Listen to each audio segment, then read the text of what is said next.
Okay, this is where y'all come in. The first group we're going to have is the last Cajun standing finalists. We have 3 last Cajuns, and you'll see pretty soon they're pretty much Cajuns. But again, y'all are going to vote by applause, and y'all decide who wins. So I'd like to bring the first one out, Mr. Ray Green. Mr. Ray Green. Hey, Ray, you coming out? Hey, you're busy?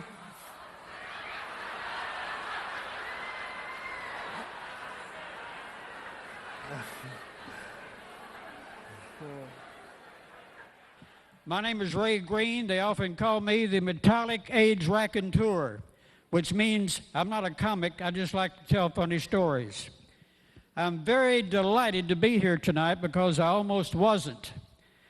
Today I went out to get my car and the darn battery was dead. Had to call a cab. I said, you know where the Heymann Center is? Oh yeah, okay, we're driving down College Street. He had the darn radio turned up so loud that he couldn't hear anything. He passed us up. I said, hey, you passed it up. He didn't hear me. Hey, you passed it up. He still didn't hear me. I reached up and tapped him on the shoulder. I said, hey, man, hey. Tapped him on the shoulder again. He jammed on the brakes, screamed bloody murder, opened the door, and took off running like a house afire. Left me sitting down here on College Street. A couple minutes later, he came back huffing and puffing. He says, I'm sorry, sir. I'm sorry, but you have to understand, sir. Today's my first day in this new job of driving a cab. For the past 20 years, I've been driving a hearse. Thank you, I love you. Every time you laugh, it adds a day to my life, and at my age, I need it. I did a program last week for a group of lovely old ladies. I love to talk to senior citizens. They were gathered around the coffee pot. One of the ladies said, man, I'm telling you, my hand's getting where I can hardly do anything. They hurt all the time. Feels like I have a handful of needles. It's all I can do to lift up my coffee cup. Another lady said, hey, don't complain. With my cataracts, I can't even see my coffee cup. Another lady says, I know how it is, man. My feet and legs, every time I sit down, they hurt me. I can hardly move them. The other lady says, hey, girls, hey, quit griping. At least we can all still drive our cars.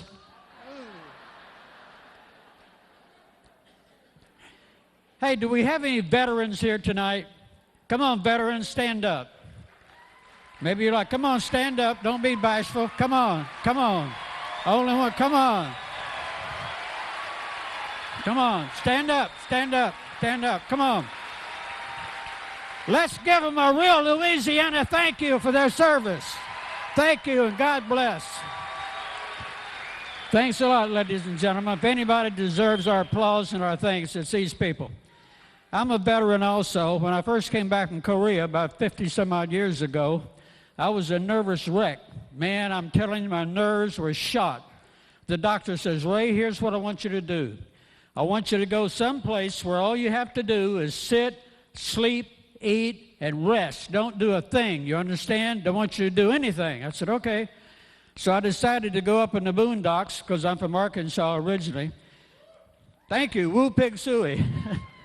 Says, I want you to go out there and visit these people and just rest and relax. I said, okay. So I went to visit my grandparents. Now, you're talking about Arkansas hillbillies.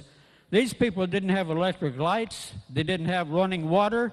They were truly hillbillies. First day I got out there, my grandma says, Paul, go outside and see if it's raining. My grandpa says, no, Ma, call in the dog to see if he's wet. After a couple of days, I said, Grandma, I've got to do something. This sitting around here driving me crazy. Give me something to do. She says, okay, if you got to do something, go outside and clean out the outhouse. I said, okay. So I went outside, came back in about 2 minutes, and she said, you back already? I said, yeah.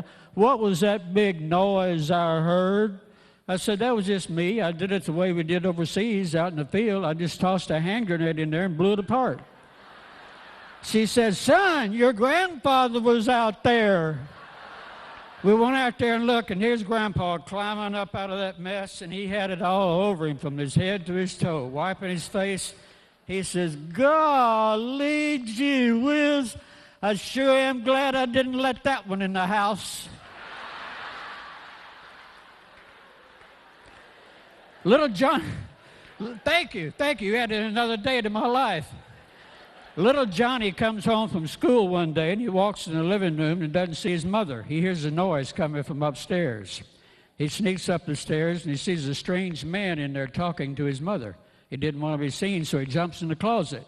All of a sudden, honey, I'm home. Oh, my God, hide, quick. Get out of the way. Somebody's going to get shot. He jumps in the closet. As soon as he closes the door, little Johnny says, it's dark in here. The man said, yeah, it sure is. I got a baseball for sale. That's nice.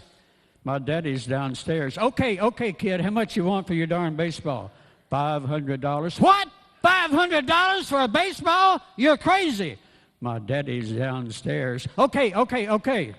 Next week, same thing. Comes home, mother's not there, goes upstairs. That man's in there talking to his mother again.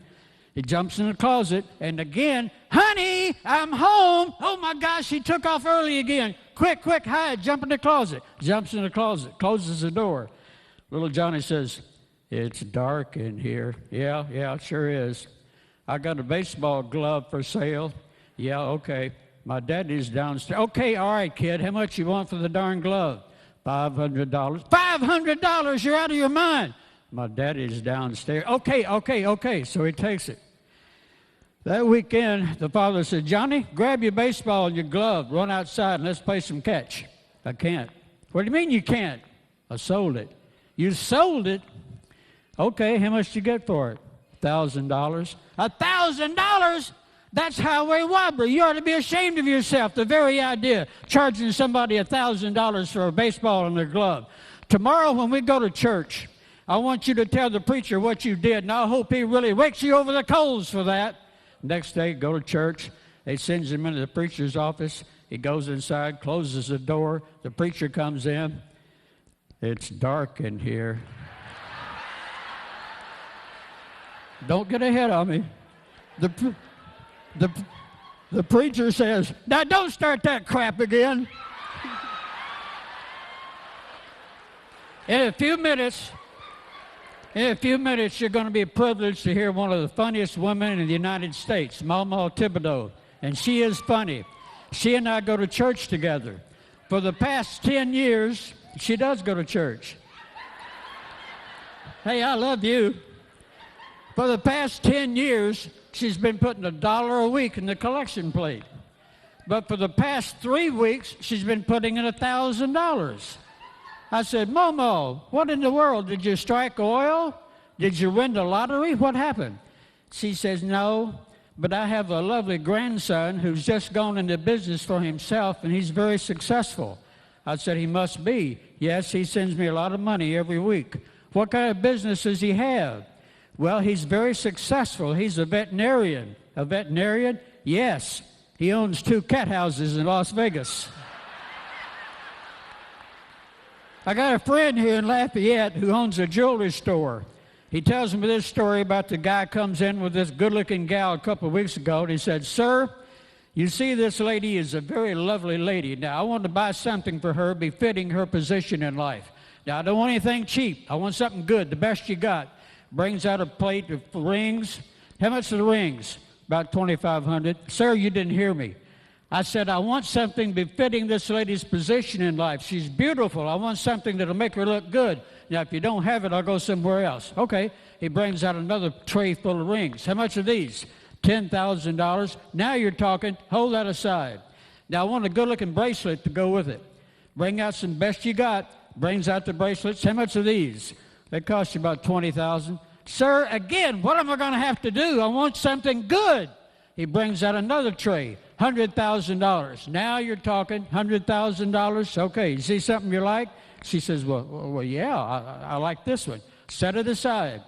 Now, sir, today is Friday afternoon. I know you're going to have to go to the bank and get this check approved, so Monday morning you call them, and I'll come in and pick up these 2 items. You hold them for me, okay? Okay. First thing Monday morning, calls the bank. Pay, would you believe the check is not worth the paper it's written on?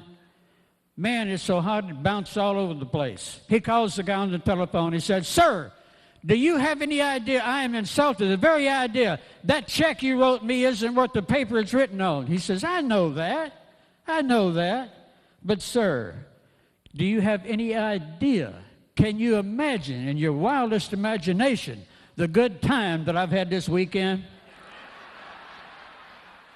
I got a friend of mine that went to see him in the hospital, was walking down the aisle, and I was right behind the doctor making his rounds, and all of a sudden the emergency room door opens up. Woman runs out screaming bloody murder. "Oh, no, oh, God, oh, no, believe me, oh, God, I can't believe it. My life is over. It's ruined."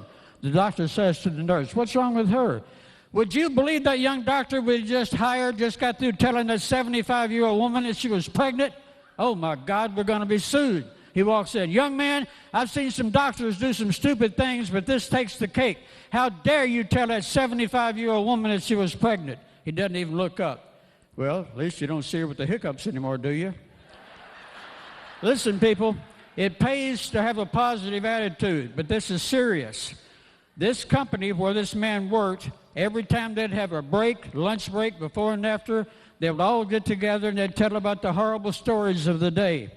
And invariably, old Joe would always say, "Well, that's pretty bad. I know your teenage daughter, not married, got pregnant. And I know you, sir. I know your wife went off with another man. Your dog got killed. That's pretty bad, but it could always be worse." So they decided to come up with a story that was going to be so bad there's going to be no way this idiot could say it could always be worse. So they put their heads together, got the story. "Okay, here comes across the parking lot now. Let's get serious. It's not going to work. Hey, Joe, come here, man. Did you hear what happened to old Bill?" He says, "Well, no, I just got here. What happened?" "Oh, man, it's horrible. It's the most horrible thing you've ever heard. He was over at his girlfriend's house at 3 o'clock in the morning. The husband came home unexpectedly, shot him, shot the woman, shot the kid, shot the dog, and burned the house down. Can you believe that?" Golly, all of that? "Yes, sir." Man, that's horrible. I've never heard so many bad things happen to one man, but well, like I say, it could always be worse. "Wait a minute, you idiot. You didn't hear what I said. Shot him, shot the woman, shot the kid, shot the dog, and burned the house down. How in God's name could it be worse?" "When did you say it happened?" "Last night." "Oh, well, hey, there you see. If it had been the night before, it'd been me." Hey, I love you. Thank you very much. And just because you're a senior citizen, it doesn't mean that your time is up. Senior citizens need love, too. Thank you very much, and God bless. Thank you. All right. Thank you, Ray. Thank you, Ray. That's a very good job. Y'all like him? Great. Our next coup